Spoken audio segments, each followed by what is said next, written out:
Good afternoon and welcome to this first in a series of ECML webinars focusing on artificial intelligence in language education. My name is Sarah Breslin and I'm the Executive Director of the European Centre for Modern Languages, or ECML for short, and Head of Language Policy at the Council of Europe. It is a pleasure for me to open this webinar and to know that so many of you have chosen to follow us via YouTube Live.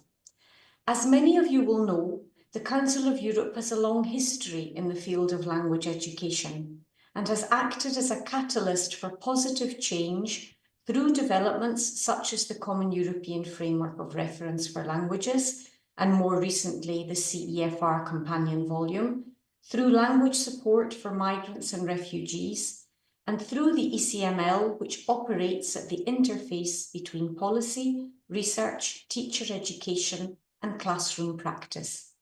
And while the work both in Strasbourg and in Graz has evolved and continues to evolve as our societies and education systems change, certain fundamentals remain unchanged. Language support that focuses on the learner and their needs, language education that respects and values all languages equally and focuses on developing integrated language repertoires, language education that equips learners to actively engage in society, language education that contributes, therefore, to socially cohesive democracies.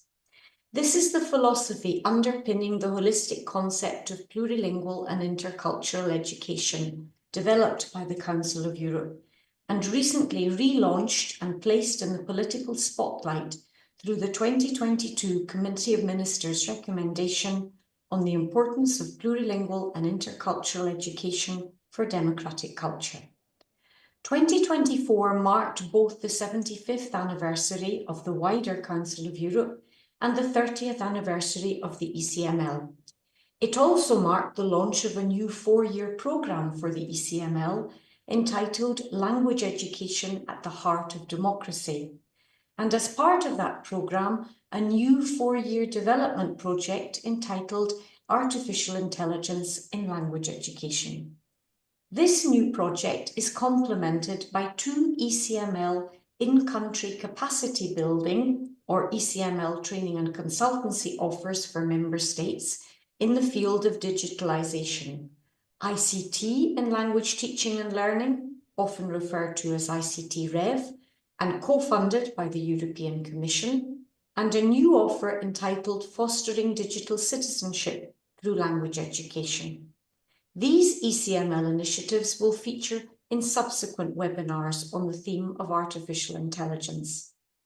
2025 is an equally important year for the Council because it marks an important initiative of the Council's education programme, the European Year of Digital Citizenship Education, whose aims are both to raise awareness of the value of digital citizenship education for citizens and to increase public and stakeholder awareness of the critical role digital citizenship education plays in empowering learners to thrive ethically, responsibly, and effectively in a digital connected world. I am delighted that this ECM webinar, focusing specifically on artificial intelligence in the context of language education, is contributing to the wider aims of this European Year of Digital Citizenship Education. So just a couple of practical tips before I hand over to our guest speaker, Jonas Errand. You have chosen to follow this webinar via YouTube Live, either in English or in French. Please use the chat function for comments or questions, as there will be 2 opportunities to put questions to Jonas, one partway through the webinar and another at the end. 2 of my colleagues here at the ECML are monitoring the chat and will send me your questions. Jonas will use slides where the text is in English, but as I hope those of you using the French channel will have seen, these slides are also available for you to download in French, together with the webinar description. And both sets of slides, together with the recording of this webinar, will be available online when the webinar ends. So it's time now for me to hand over to Jonas Errin, who is an ECML expert and who works for the Ministry of Education in France. Jonas, thank you. The floor is yours. Merci beaucoup, Sarah, pour cette introduction et merci beaucoup de me donner l'opportunité de partager une réflexion avec l'ensemble des participants sur les opportunités et les défis de l'intelligence artificielle pour l'éducation plurilingue et interculturelle. Effectivement, il s'agit cette année de l'année européenne de l'éducation à la citoyenneté numérique et cela tombe particulièrement bien puisque nous avons un immense défi à relever, celui d'une technologie de rupture qui n'a jamais été conçue pour l'éducation et qui pourtant a des conséquences assez impressionnantes dans l'éducation et je vais essayer de vous le montrer. Tout d'abord, un mot sur, avec une perspective historique. La communication humaine a largement évolué et elle est désormais totalement imbriquée dans la communication électronique. Si vous regardez les dernières évolutions, on voit une diversification massive des moyens de la communication électronique, à tel point que désormais, en moyenne, deux communications, deux échanges sur trois que nous avons avec d'autres êtres humains se font par l'intermédiaire de l'Internet ou par l'intermédiaire d'outils de la communication numérique. Il est donc évident qu'il ne peut pas ne pas y avoir de conséquences sur l'éducation plurilingue et interculturelle, sur les enseignements de langue vivante et sur les enseignements hors langue vivante. Et donc, il faut se poser la question de savoir ce que finalement ces algorithmes qui sous-tendent l'intelligence artificielle ont pour conséquences sur les comportements sociaux des humains. On sait que les algorithmes sont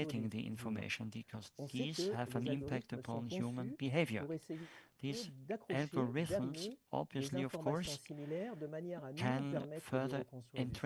Mais la différence ici, c'est que, en particulier dans les algorithmes qui sous-tendent les réseaux sociaux, c'est que cela nous pousse vers des êtres humains qui finalement pensent comme nous ou voient le monde comme nous. C'est exactement l'opposé de l'éducation plurilingue et interculturelle qui a d'abord une visée d'ouverture vers l'altérité et de construction de la cohésion sociale.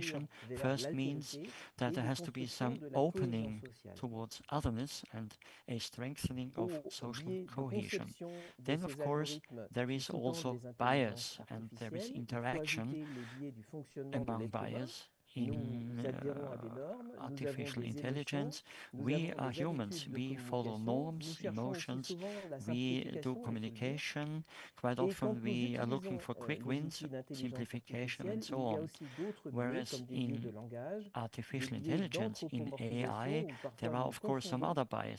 humain. Et puis, même dans la recherche, quand on effectue une recherche sur le comportement humain, il est très difficile maintenant de n'avoir que des données qui ne sont pas concernées par l'intelligence artificielle.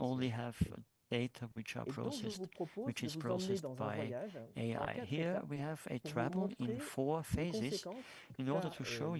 conséquences qu'a l'intelligence artificielle, en particulier l'intelligence artificielle générative, mais pas seulement, sur l'éducation plurilingue et interculturelle, et en vous emmenant en 4 étapes, et en commençant par celle du magma. On va essayer d'échapper au magma, puisque dans ce paysage fantastique qui est celui qui s'ouvre à nous de l'intelligence artificielle, il y a pléthore d'outils et parfois il est difficile de comprendre le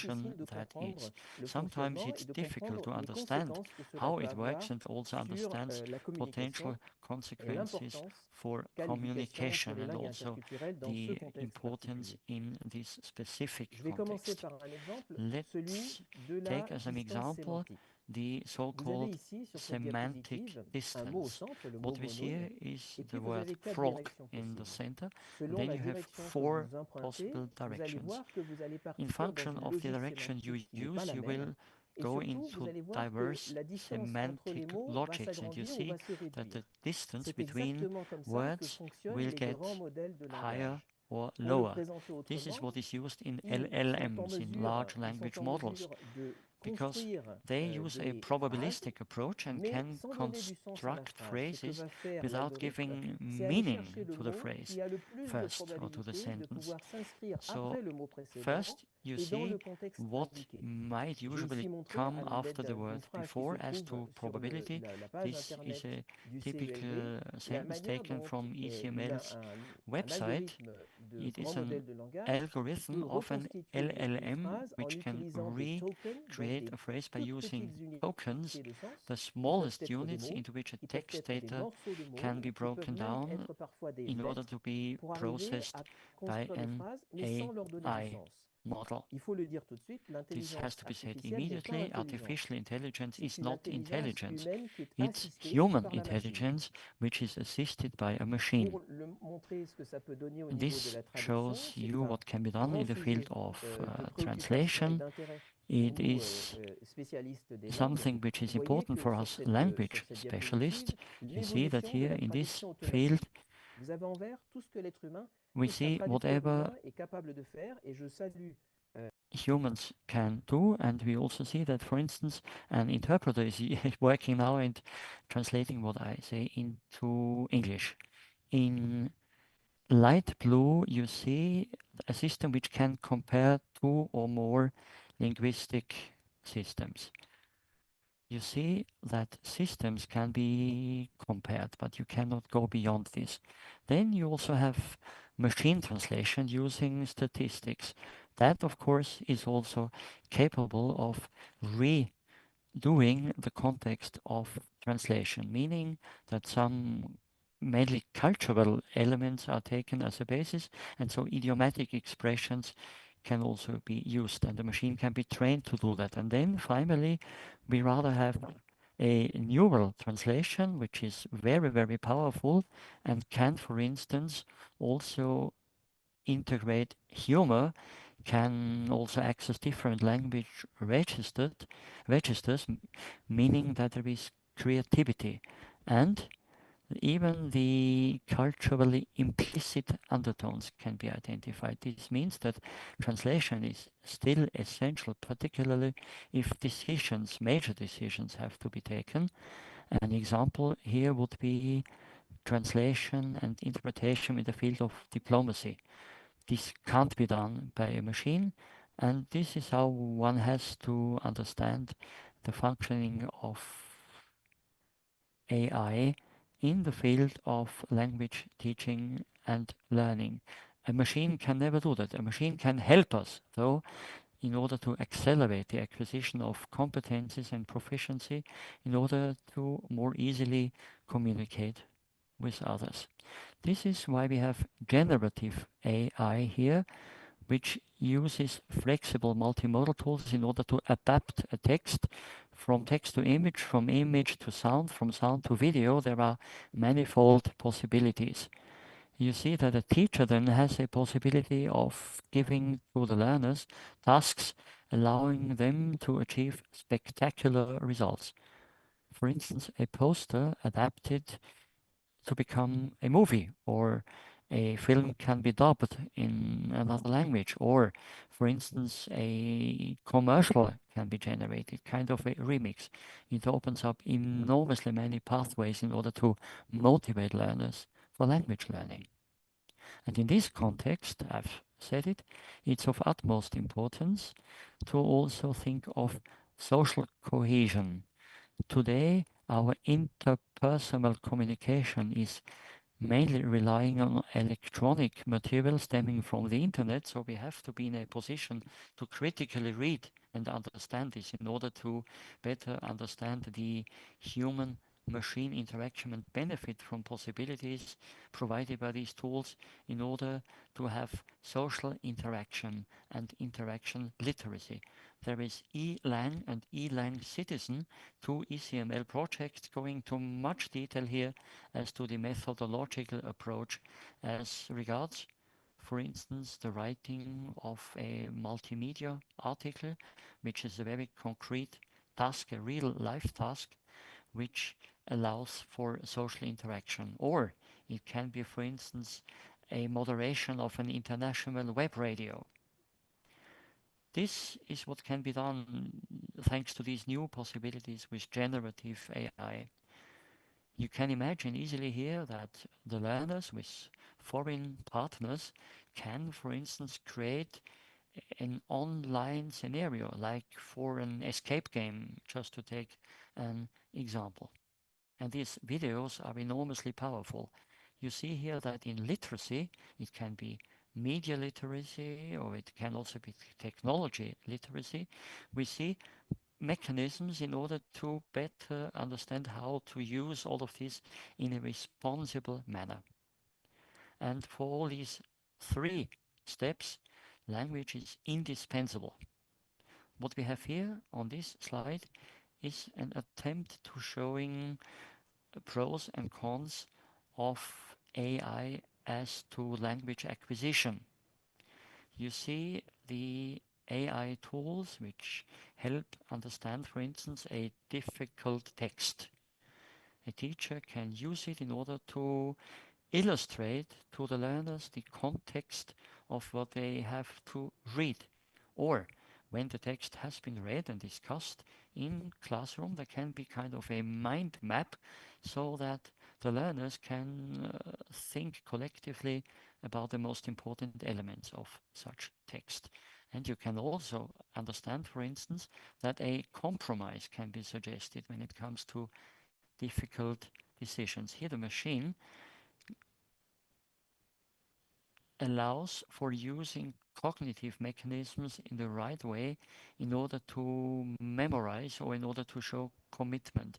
So here the idea is not to replace neither the teacher nor the learner, but to lend support as to cognitive and intellectual essential mechanisms for the construction of education and then also the learner's commitment towards the appropriation of the culture of others.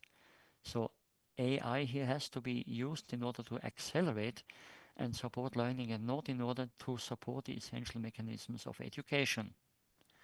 What we have here is several examples showing how one can use generative AI, always with one example going in one direction. It can be a kamishibai theater, for instance, by generating small puppets or figures in order to go from a text to an image, or it can also go the other way around. You can start from an image in order to create a text, so that you do that together with the learners, and it can become kind of a bilingual alphabet book on the basis of words and vocabulary the learners can remember. All these generative phases can be used from text to sound or from sound to text. Same thing for videos. So what we see here in the second phase of our travel is what language teachers can do, and you see three use cases of tools of artificial intelligence, and you see how one can train learners in order to understand how best to prompt and in order to find out what the three use cases are and also in order to explore the AI landscape. This I like very much because here we ask questions as to who knows us best. There are so many digital traces nowadays online. If you use, for instance, chatbots like Gemini, Copilot, ChatGPT, and others, I would suggest to ask your favorite chatbot what it knows about you, what you had not known before, and you will be very surprised by the answers, I'm sure, because the tool will start to try and find to what it has access and will give back to you what it has found. Sometimes it's even a bit frightening. And so the question of personal data and privacy, of course, is very important, and there has, of course, to be training and education in the field of artificial intelligence, learning it and learning to learn with it. This relies on values which we all share: democracy, human rights, and state of law. What we see here is, for instance, the importance of plurilingual and intercultural education for democratic culture. That's the Council's recommendation of 2022, and here you see values, attitudes, skills, and knowledge and critical understanding as the 4 pillars, and all of that in link with competencies for democratic culture. And there is a reference framework as to the conceptual model of democratic and intercultural competence. That stems from 2016 and has to be integrated into this way of thinking. And on the left here, you see first learning about artificial intelligence. For that, we require data ethics, understanding the algorithmic logic, and fighting disinformation. You see that you can, for instance, give to a young person the means to try and find things in other languages also in order to verify information and its content.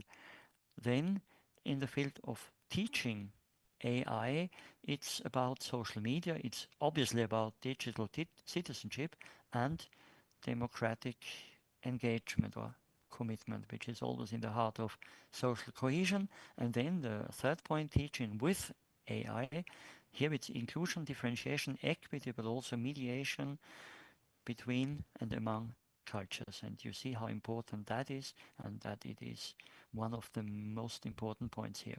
And here I would suggest that we keep in mind 3 keywords in order to understand the link between artificial intelligence and language education. And the 3 keywords are information, data ethics, algorithmic logic and bias or disinformation. Then inclusion, differentiation, personalization, equity in education, and also intercultural dialogue.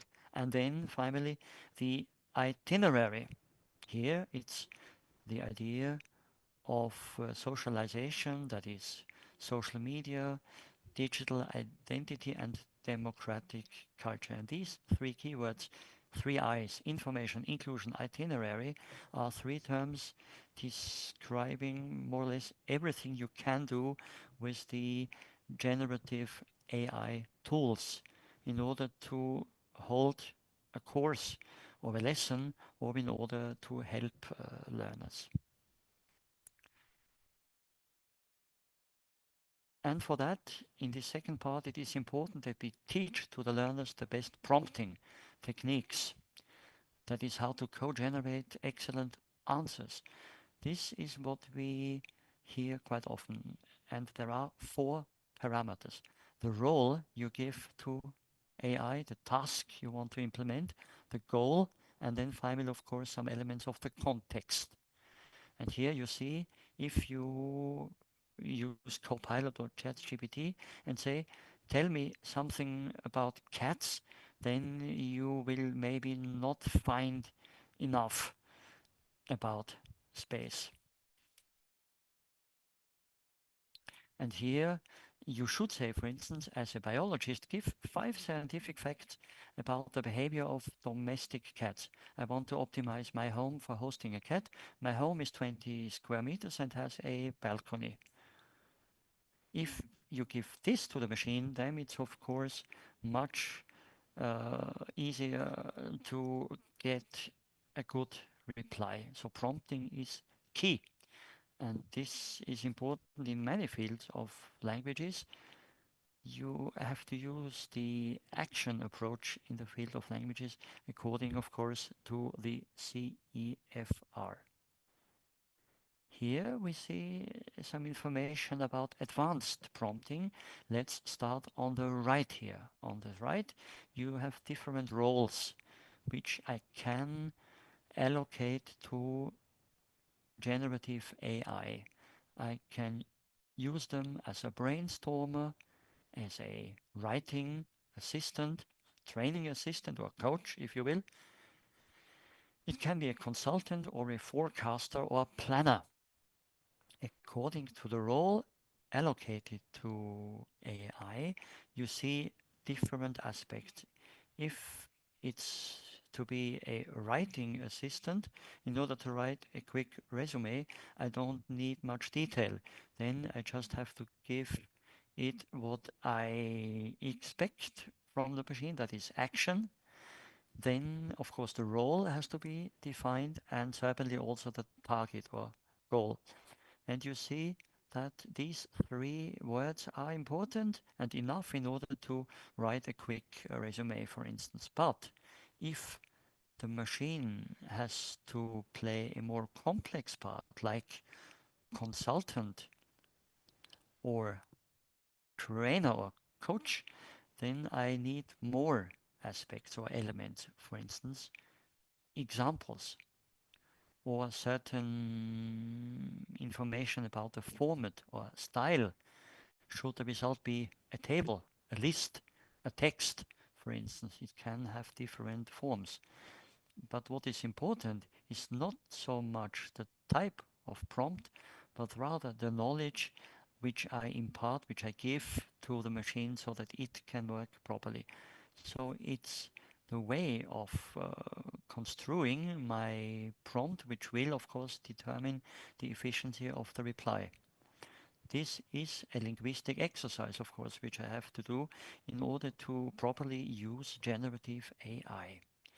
On this slide here, you have a comparison of two of the major tools which are currently used in the field of digitalization of education. First, you have obviously generative AI, which can process code, audio, images, text, content, videos. And the idea here is that it can be important so that students can work in social interaction. I can, for instance, learn something which allows me here to communicate. And on the right, we have what we call adaptive learning. Adaptive learning, as the name has it, can adapt itself to the learner and can give her or him the best learning experience. It will not generate text, sound, video, you name it, but it will rather give hints in order to progress in learning. And that's limited to a certain field, of course, and gives also a lot of feedback. So these are two very different tools, and one has to know that the generative AI versus adaptive learning AI will not give the same results. Generative AI is highly interesting, for instance, in order to support reciprocal communication and also in order to develop learner autonomy. If I can use it in a responsible manner, I have to use the right prompts. Adaptive learning, however, is much more interesting in whatever is retroaction and feedback, and also in the way of guiding, orienting learning in reception or production. In order to learn to write, you have to learn to read, for instance, and adaptive learning AI is much more pertinent and powerful here. And in classroom work, you can imagine how it can best be used. It has to be a permanent evolution, for instance, of the, say, geography of the classroom. It can become this here. And you can easily imagine that you divide the class into three groups. Group A works collaboratively with generative AI, because generative AI will allow to the learners to verify that the work is well structured, well shared, tasks can be planned more easily, and it will be a well presented result. Second, you have a second group of learners. To them, it's necessary to work in a very targeted manner. They, for instance, have specific needs in reading or in oral expression, and they can then do individual work with adaptive AI. But of course, they will not receive the same task. And a third group could be imagined, group C here, and that's generative AI supported communication. And before they finalize the presentation, they try and find pertinent information, learn to process it, and use, for instance, a debate or the instrument of flipped teaching. 3 different ways of structure or organization in the same classroom around 2 different types of AI. But there are many more AIs, of course, and you see here a possibility of addressing all of them which are, for instance, available. You have, for instance, the 2 I've just mentioned, but there are many more. You have, for instance, the vision AI, which enables machines to interpret and understand visual information. This is not much used yet in the intercultural dialogue, but this will certainly grow. Or it can be predictive AI, which makes predictions based on an individual repertoire of data in order to find the best pathway which allows to learners to mobilize all they know in order to learn a new language. That also is not yet much used, but it will be.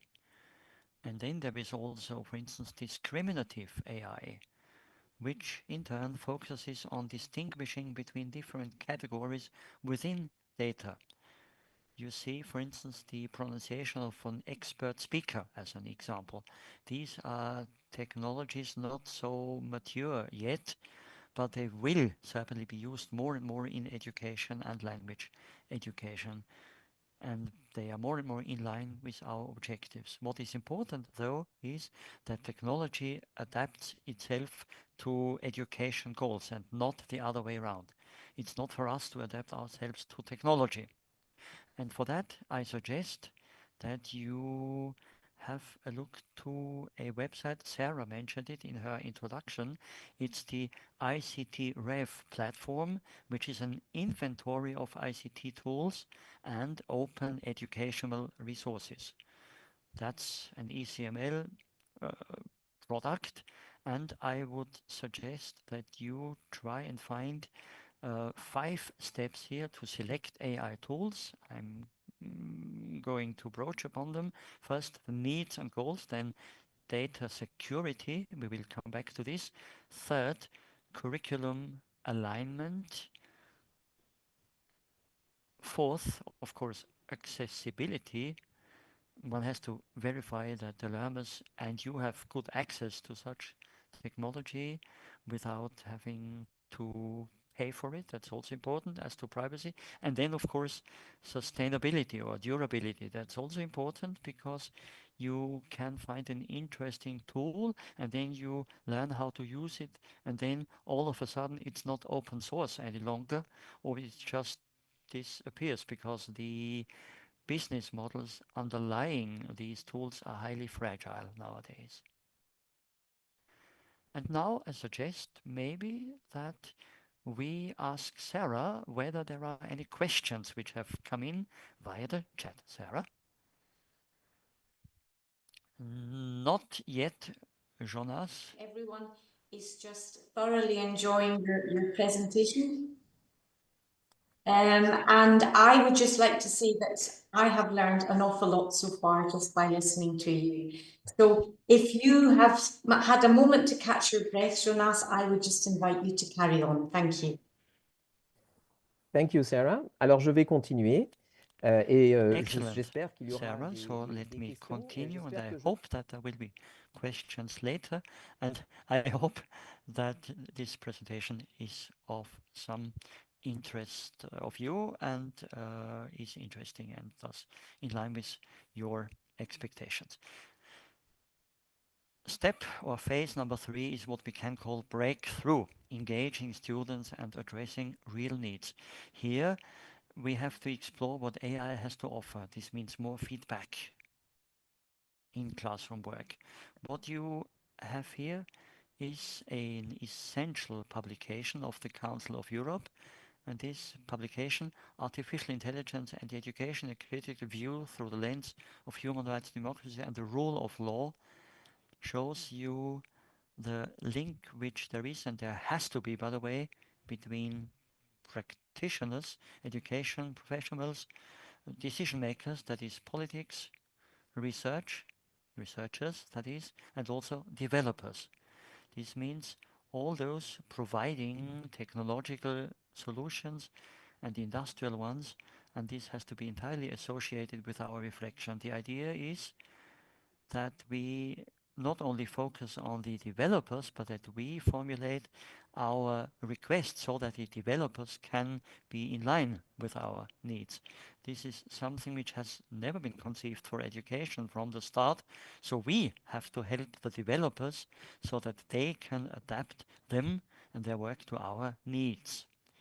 This is an important part, I believe, because when I speak about artificial intelligence, very often the question is, well, I see many tools, but how can I use them in my practical work as to the GDPR, the General Data Protection Regulation?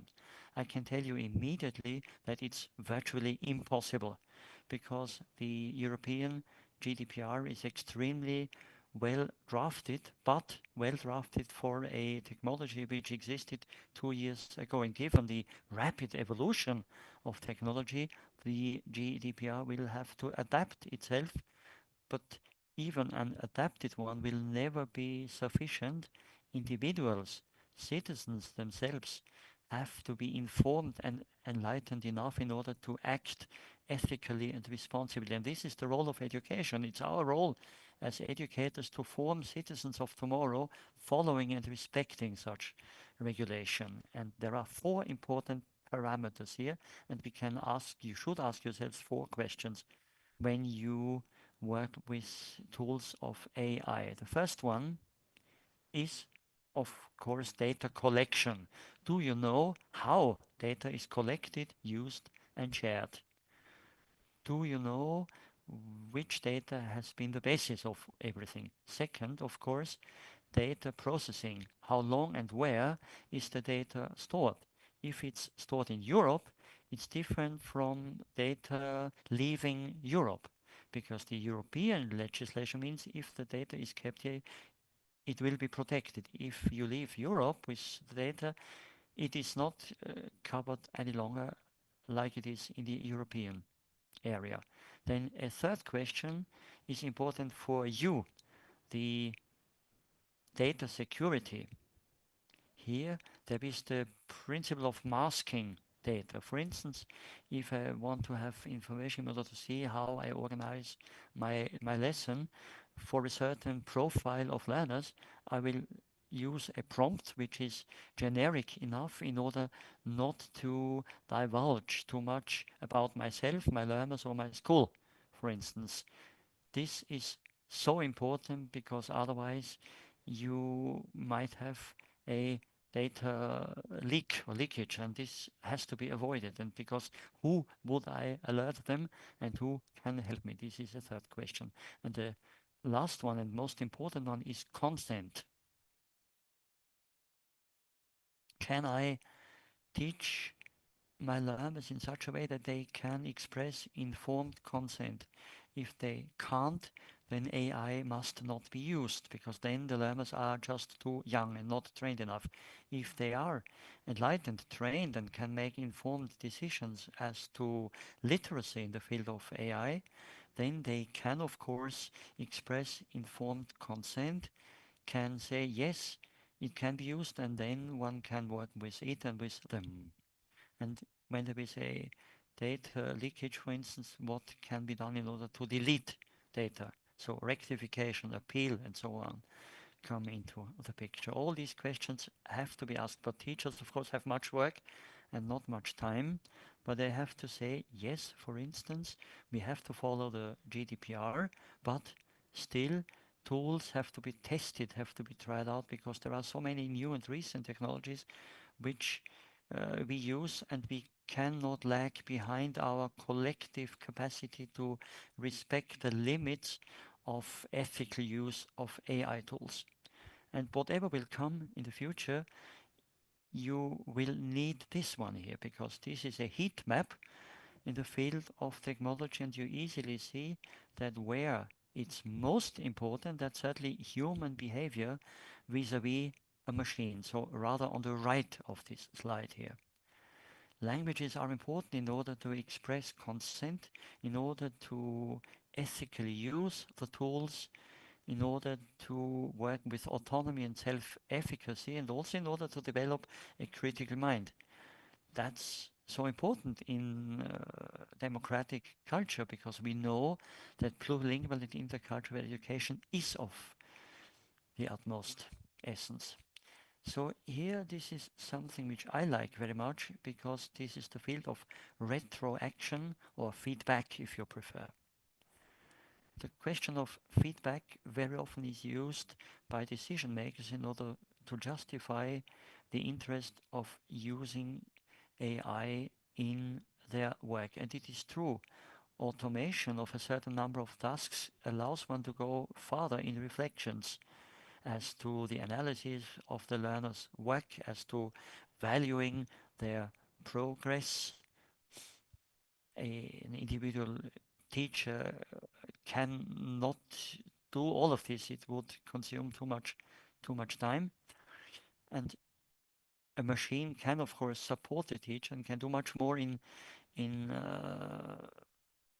just a few seconds or minutes, maybe, and with explanations. So this can be of interest, for instance, when one tries to use artificial intelligence in education, following these aspects here. This is adaptive and generative AI. The issue here is that you can do too much. So the extent has to be defined. Everything has to be guided, has to be controlled, because otherwise learners might believe one only has to look back or look to oneself, but there is more in plurilingual and intercultural competencies and education. One has to also integrate others and the future and further aspects. So there have to be two simultaneous approaches. First, feedback, and second, feed forward. And what we have here on this slide, these are two examples of how one can focus on how language proficiency among learners works. And here below you see some examples of how one can help learners to work in motivating projects. For instance, you can tell them to work, for instance, in the field of a fairy tale in the target language, or they can, for instance, co-write a thriller collectively, say with ChatGPT, with a summary which is fascinating, and then it can even be made into a video. There are so many possibilities here with generative AI. The question arises then, which competencies are addressed here? When you use AI, it's important to verify what learners effectively do, because the objective is not any longer the final result, but the pathway, the process.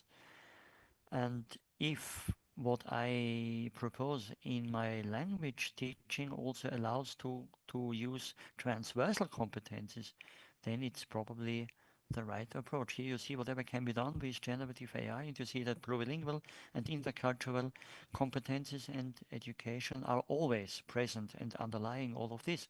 And according to the project chosen, you will have cognitive skills, digital skills, or, for instance, social and civic skills, or self-management skills and agency. All of that is important in order to see whether the machine does the work replacing learners, or if the machine supports the learners. In order to summarize this third part, we see here 5 parameters.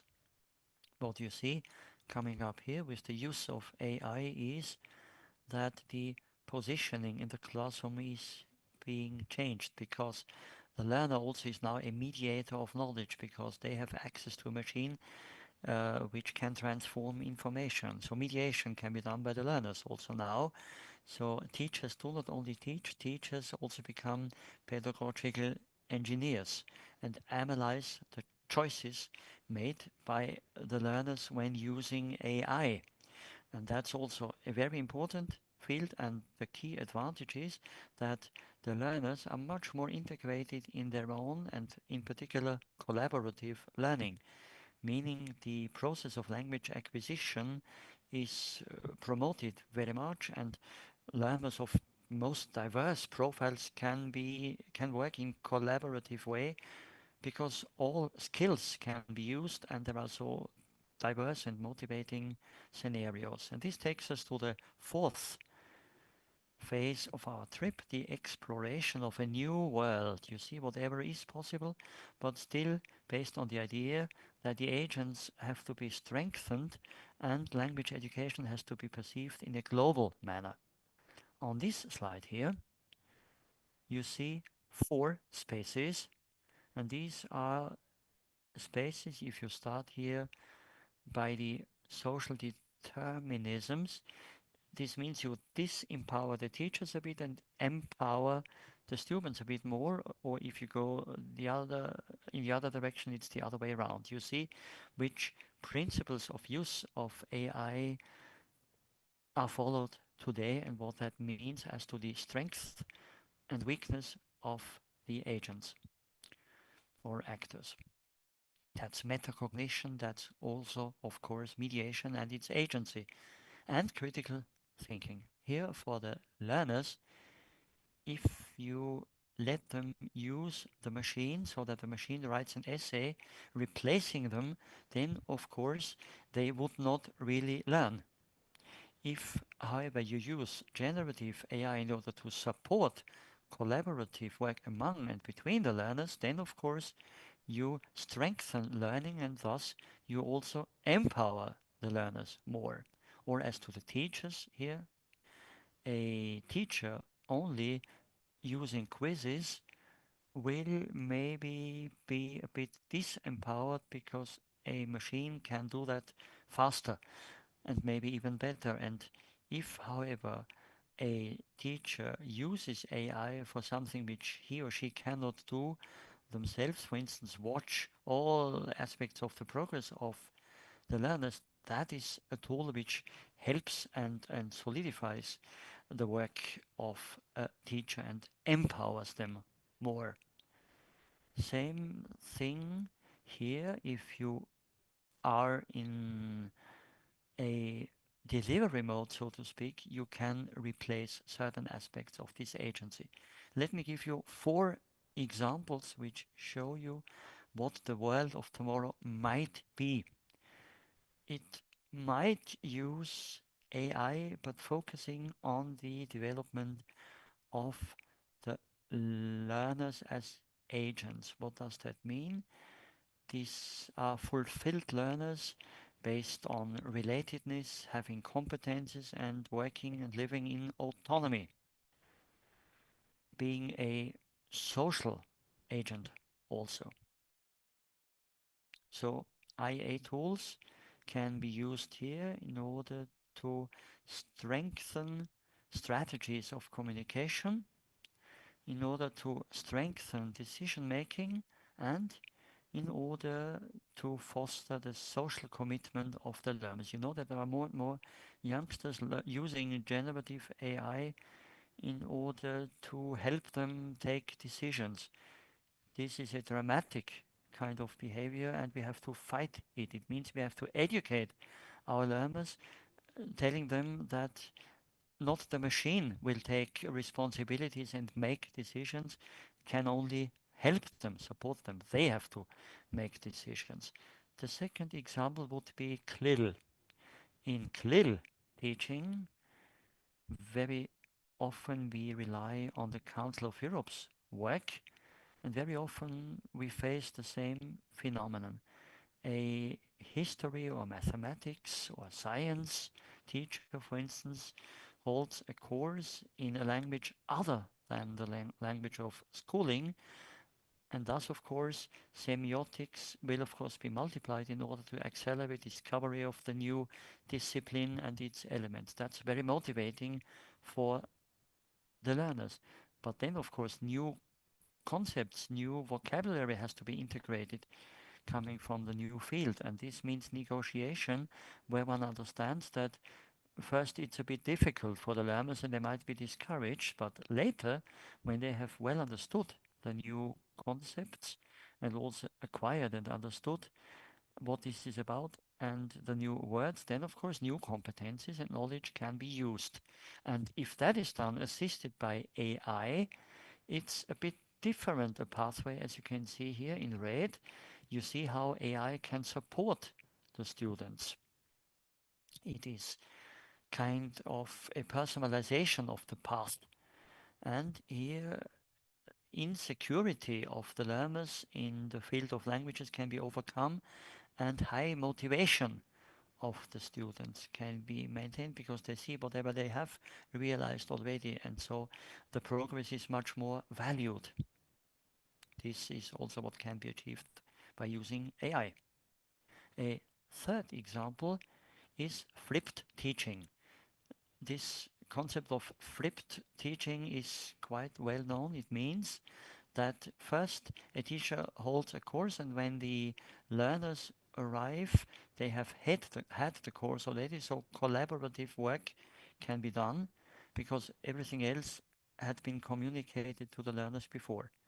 With AI, we change this because here information is processed. I've seen teachers having well understood this mechanism, and they then used individual blocks or bits of their teaching, and they then allocated or gave responsibility for these individual chunks to the learners. But the learners, of course, here do not only have to understand, but also work with other learners. So those who use AI and understand activities which can be done collaboratively. What we see here is a very powerful application of all of these tools, but what is important is that the learners have a global vision of progress so that these individual steps can be identified, and so the learners will be aware of limits of artificial intelligence and can become creative because they will have then to transmit the content of the training to their pals, to their colleagues. And they are so creative here when it comes to developing projects. And this yields fantastic approaches in the field of new linguistics. It has to be adapted, of course, but for instance, for work on the level of a grammar school, for instance, or the higher secondary, it's so important and conducive. Next, a few words on a holistic approach. Here there are 4 levels, of course: the learner, the teacher, the school, and the system. And on these 4 levels, we see that the question of artificial intelligence allows the learners to develop democratic culture and commitment. The teachers can, of course, prioritize reciprocal communication. The school can establish links to transversal education, and the system can develop plurilingual and intercultural education. And here we arrive at something which is indeed spectacular on the basis of this global vision, and this can so well be used for language courses of tomorrow. Here we see, for instance, the EdTech. Why not imagine a future where there is a communication studio, for instance, in a classroom? With today's tools, that is possible. Why not do an entire or make an entire film or movie in a classroom? Why not, for instance, do robotics, kind of an international cooperation space with learners from a different country? All of that on the basis of language, of course. And you could imagine with today's AI, and thanks to plurilingual and intercultural education, that in science, in technology, in mathematics, these competencies are taught. Or cyber fitness could be an example. Why not have that together with foreign partners? You see innumerable possibilities as to the way of imagining the future of language learning and teaching in and education. And this takes us to a global vision of how AI might impact teachers' professional development. You see how fast things evolve here, and you will also see that when we go through these resources, you see that AI can bring things in order to strengthen reciprocal communication or in order to value language repertoires of the learners and the teachers, in order to reflect on how to adapt to changing technology and the changing world, in order to know how, for instance, there can be an enriched offer at school, or there can be an intelligence of all literacies, not only technology literacy, all kinds of literacies, and still itinerary, inclusion, and information, the three I's. And let me end this on this mind map here, or graph, which shows that everything is linked to everything here, and you see that one can only try to understand how this tool or that other tool works, and the objective will always be that we reflect on all of this together, collectively. We never have had such a case before where more or less everyone starts from the same point. Children, adults, teachers, learners, parents, practitioners, researchers, decision makers, everyone is on the same level and starts from the same page. And so this can also help strengthen the adaptation and resilience thanks to plurilingual and intercultural education. Thank you very much for listening.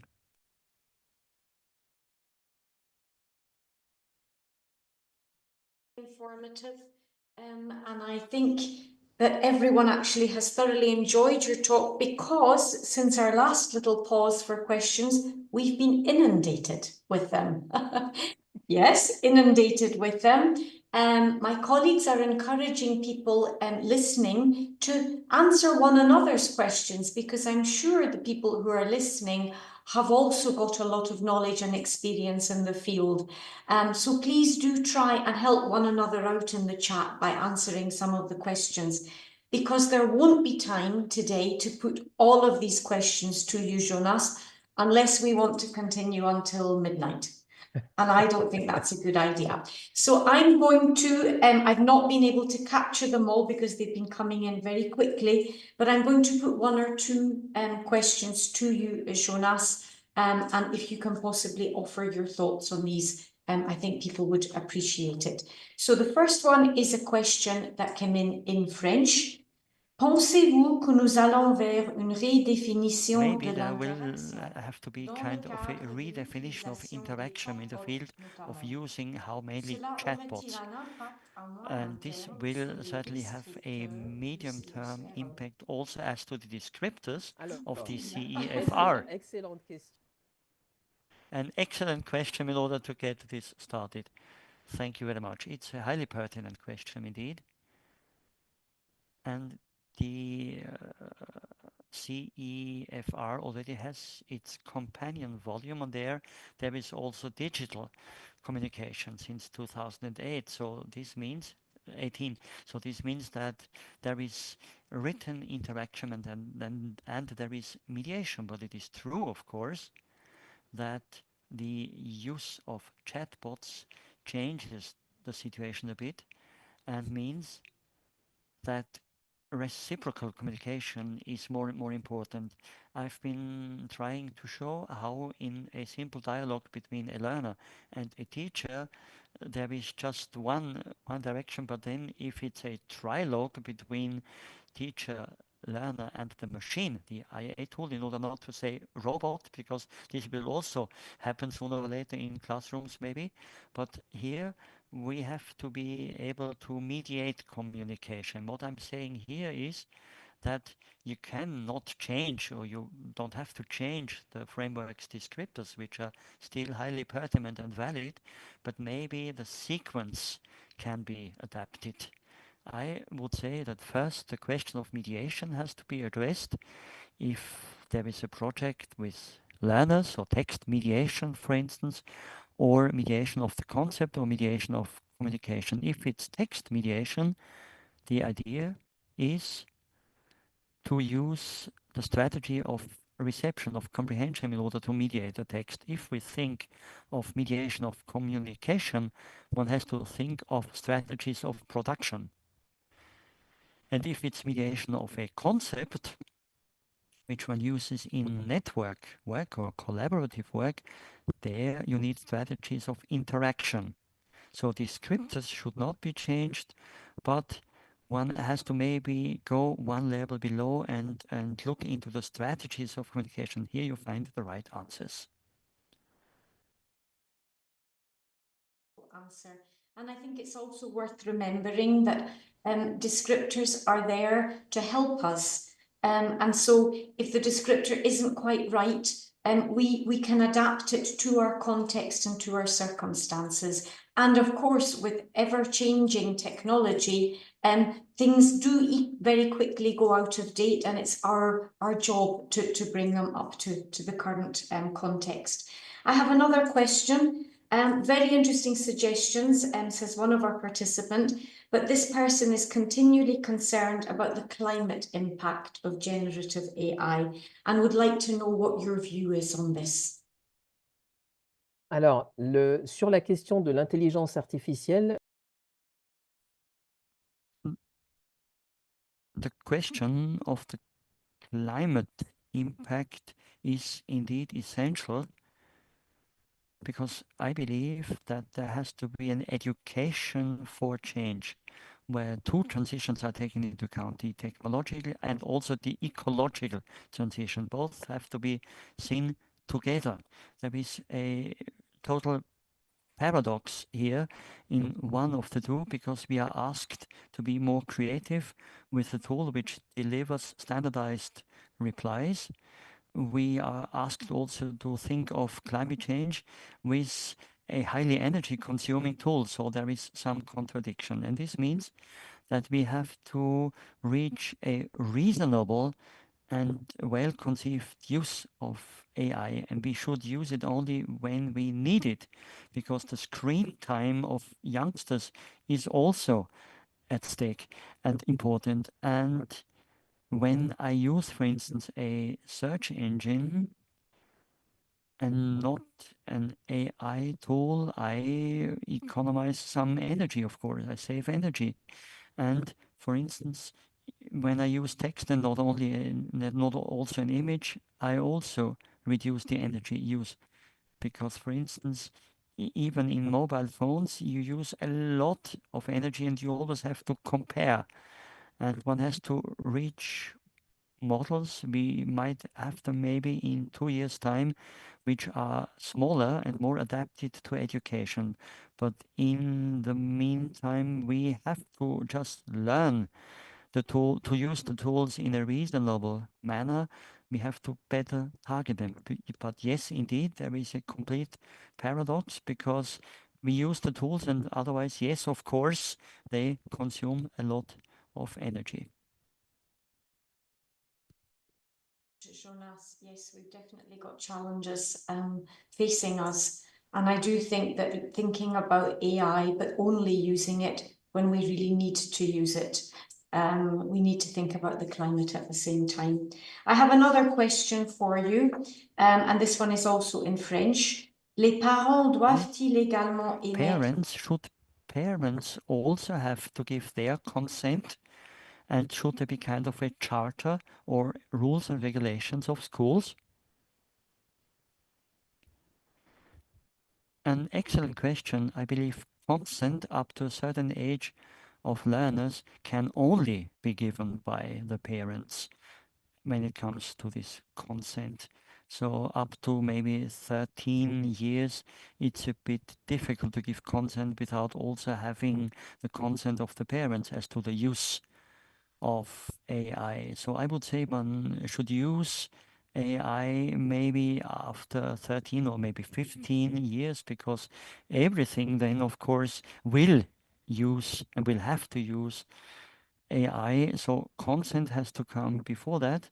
And before 15 years of age, it will indeed rather be the parents. And teachers will use AI for the learners, but consent is essential in order to educate citizens. So one has to start from education to consent also in social relationships, independent of technology.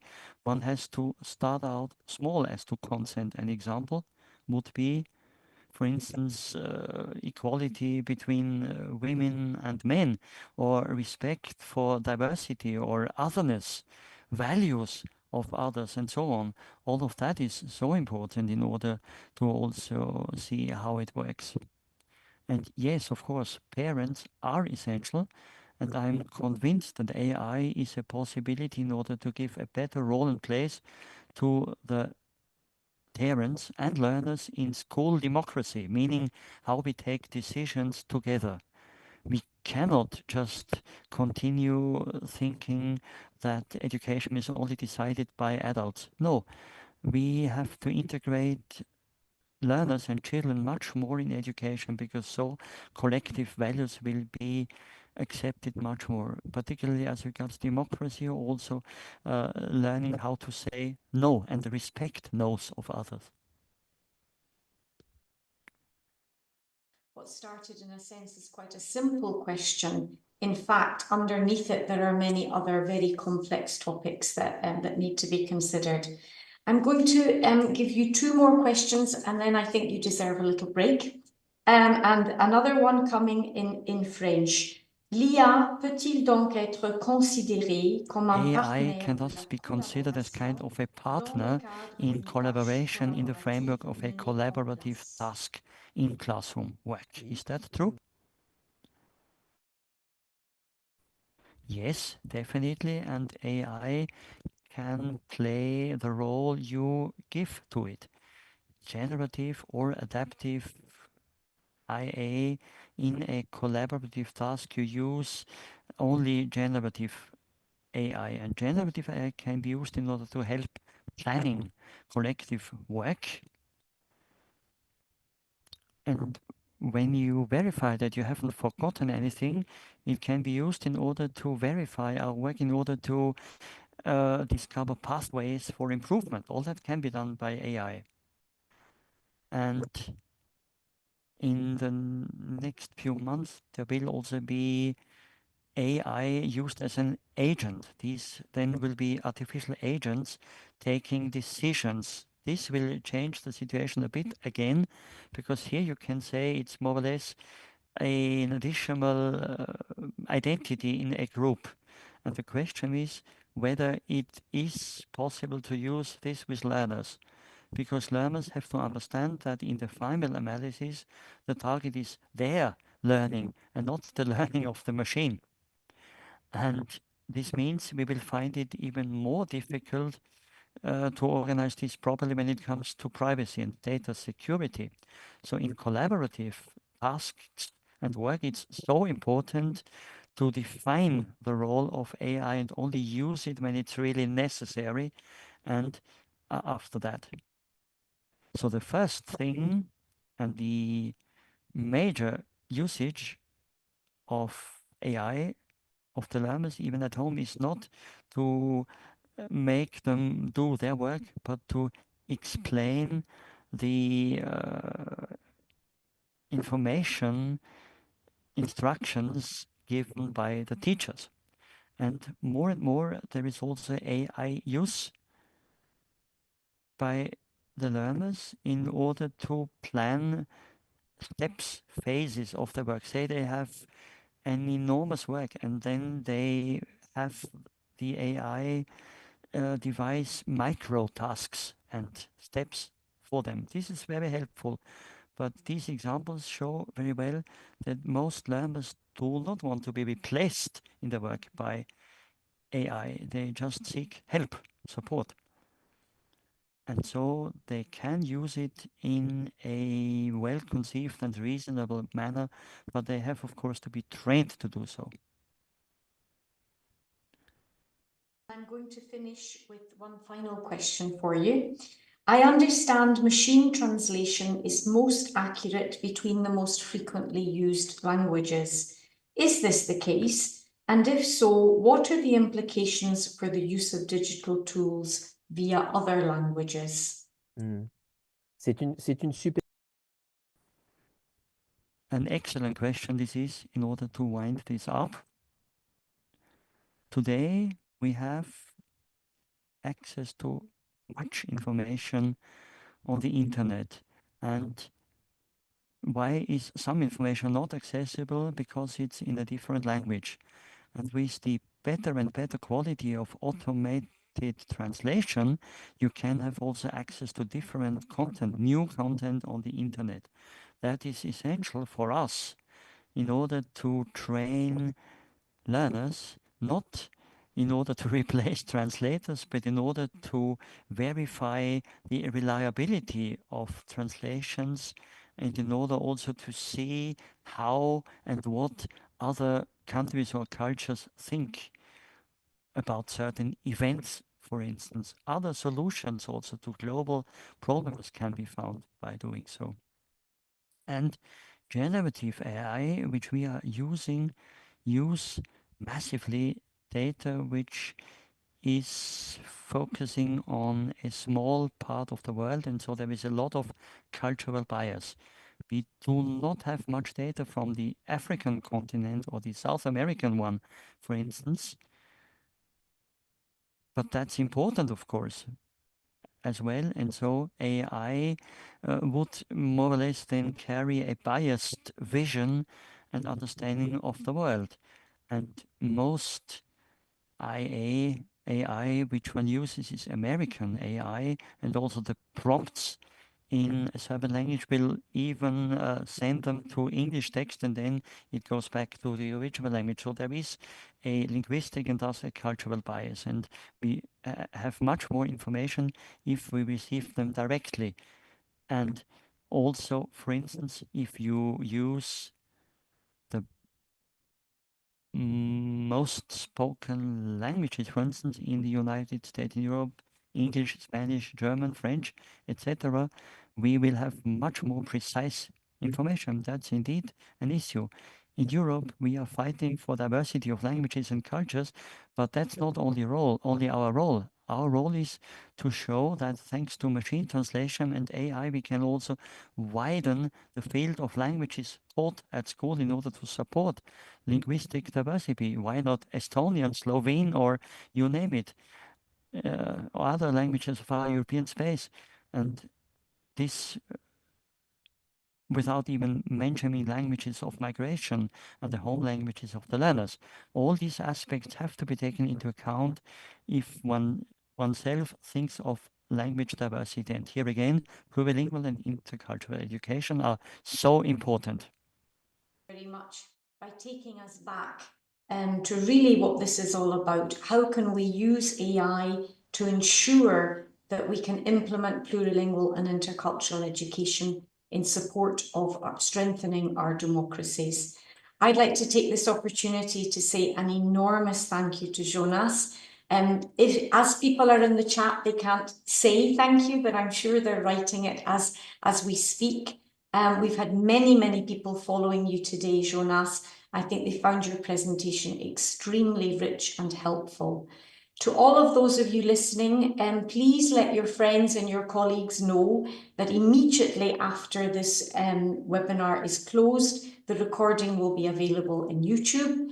The slides will also be available for you, and we will collect the questions. If there are ones that we can reply to, we will get back to you, but we encourage you to continue this discussion, because I think what Jonas has done for us is really make us aware of the challenges, but also of the amazing opportunities that there are through AI to diversify the languages we teach in our schools, to promote linguistic and cultural diversity in the name of our democracies. So thank you very much to everyone who's taken part. Thank you very much to our technicians and to my colleagues at the ECML who've been supporting us in the background. And a special grand merci to you, Jonas. Thank you, everybody, and goodbye.